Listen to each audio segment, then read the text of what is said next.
Saya Cynthia Rompas, masih menemani Anda di Kompas Petang. Saudara, pemimpin Hamas Ismail Haniyeh tewas dalam serangan di Teheran, Iran. Kematian Haniyeh dibenarkan oleh Hamas dan Garda Revolusi Iran. Hamas menuding serangan dilakukan Israel. Selain Haniyeh, salah satu pengawalnya juga tewas. Garda Revolusi Iran sedang menyelidiki peristiwa tersebut. Sebelum tewas, Haniyeh sempat bertemu dengan pemimpin tertinggi Iran, Ayatollah Ali Khamenei dan Presiden Iran Masoud Pezeshkian. Di Teheran, Iran mengaku memberi dukungan keuangan logistik dan pelatihan kepada Hamas.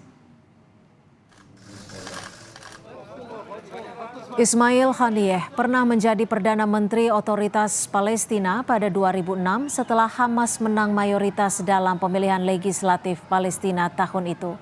Haniyeh bergabung dengan Hamas pada 1987. Ia meninggalkan jalur Gaza pada 2019 dan tinggal dalam pengasingan di Qatar. Israel mengincar Ismail Haniyeh dan petinggi Hamas lainnya pasca serangan Hamas ke Israel pada 7 Oktober tahun lalu. Pemerintah Tiongkok mengutuk pembunuhan terhadap pemimpin Hamas Ismail Haniyeh dan khawatir kejadian ini bisa makin memperuncing krisis di Gaza. Kementerian Luar Negeri Tiongkok meminta semua pihak untuk menahan diri agar konflik di Timur Tengah tidak semakin memanas. 事件可能导致地区局势进一步动荡，深感忧虑。中方一贯主张通过。 Lalu bagaimana masa depan perdamaian Palestina Israel pasca tewasnya pemimpin Hamas Ismail Haniyeh? Kami akan membahasnya bersama pengamat Timur Tengah Mustafa Abdurrahman. Assalamualaikum Pak Mustafa, terima kasih sudah bergabung bersama kami di Kompas Petang. Waalaikumsalam Mbak Cynthia. Iya Pak Mustafa, dengan peristiwa ini Anda membacanya akan ada aksi balasan dari Hamaskah atau akan seperti apa? Ya, tentu yang pantas membalas itu Iran.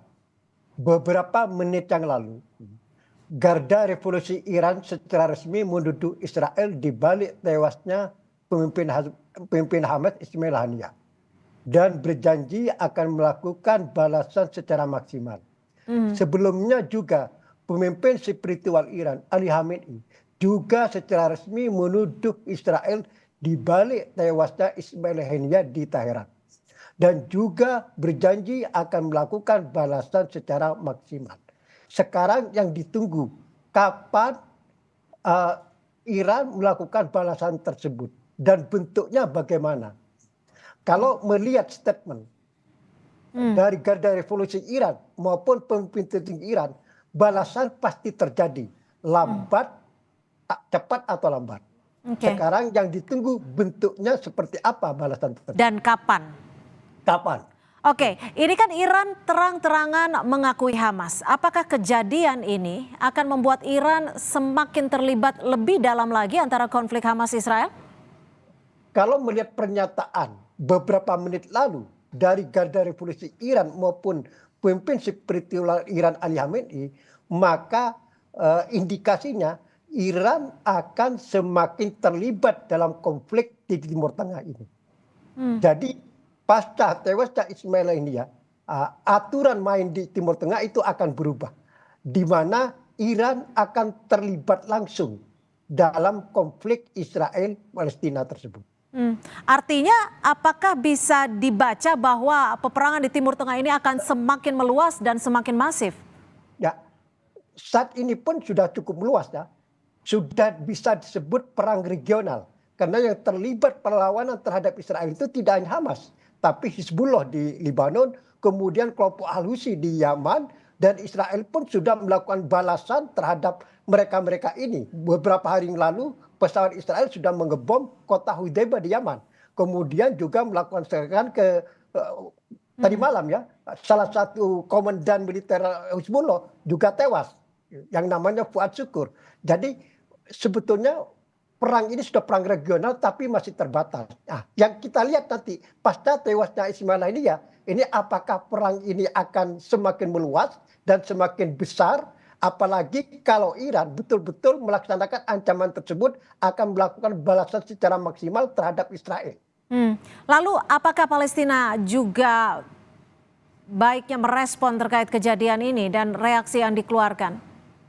Ya, Hamas tentu dan faksi-faksi Palestina yang lain termasuk Fatah itu mengecam keras terhadap keterlibatan Israel dalam tewasnya Ismail Haniyeh di Teheran tersebut. Sekarang di tepi barat semua kota-kota melakukan mogok sebagai protes atas atau sebagai aksi balasan terhadap tewasnya Ismail Haniyeh. Sekarang yang ditunggu jalur Gaza ini. Apa yang dilakukan perlawanan Hamas di jalur Gaza atas tewasnya Ismail Haniyeh di Teheran tersebut. Ya, lalu Anda membacanya, akankah ada sosok yang langsung menggantikan dari Ismail Haniyeh ini? Ya, itu sudah pasti, Mbak Cynthia. Jadi Hamas akan melakukan semacam misalnya kongres ya untuk menggantikan kepala biro politik Ismail Haniyeh untuk digantikan dengan pemimpin yang lain. Itu sudah pasti di internal Hamas sudah ada mekanismenya itu. Yang perlu saya tekankan di sini, tewasnya Ismail Haniyeh apakah akan melemahkan Hamas atau akan mengubur perlawanan Hamas terhadap Israel? Ini saya kira tidak. Dengan tewasnya pimpinan dari Hamas ini, apakah ini juga menandakan bahwa keamanan di Iran ini lemah atau apa yang bisa Anda baca? Ya, betul. Jadi tewasnya Ismail Haniyeh di Teheran tadi malam, ya Rabu dini hari ya, itu adalah ini sebuah kecolongan yang kedua.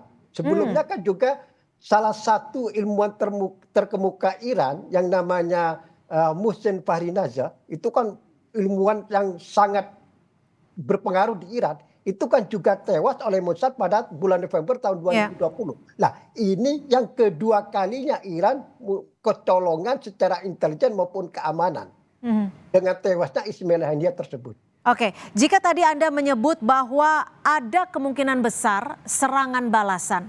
Lalu jika kita menyebut serangan balasan maka ini akan saling berbalas. Apa yang patut diantisipasi agar tidak semakin banyak korban berjatuhan? Ya itu kan aturan main itu kan sudah tidak bisa dihindari. Maka aksi balas-membalas itu pasti terjadi. Israel secara politik membunuh Ismail Haniyeh di Teheran hari ini dini hari ya, itu juga sudah dia bersiap untuk menghadapi balasan tersebut, dan dia sudah melaksanakan kebijakan politik yang berdampak terjadinya aksi balas dan membalas tersebut. Makanya sekarang di Timur Tengah harus siap mendugu dampak daripada tewasnya Ismail Haniyeh di Teheran ini. Baik, terima kasih Pak Mustafa Abdurrahman, pengamat dari Timur Tengah, sudah memberikan perspektifnya di Kompas Petang hari ini. Selamat sore. Selamat sore, Mbak Cynthia.